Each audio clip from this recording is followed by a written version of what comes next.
Hello everyone, I am Miraç and I have been working as project site responsible at Harmony Marine Solutions for 3 years. In this year, I am working on 1092 project Isle of Islay in Cemre Shipyard. The diesel hybrid ferry is 95 meters and includes 107 car capacity. As a part of outfitting accommodation on board, in first step we start the installation of all accommodation areas according to technical drawings and specifications. Following this step, we complete the technical floor covering works, then we build the limits of areas with volant ceiling panels. At the end of these assembly works, we will start the interior touches by unique and oven designed for CMAL.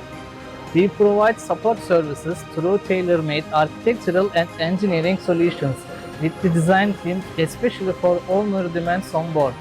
We will remain committed to successfully completing our projects with these values in mind.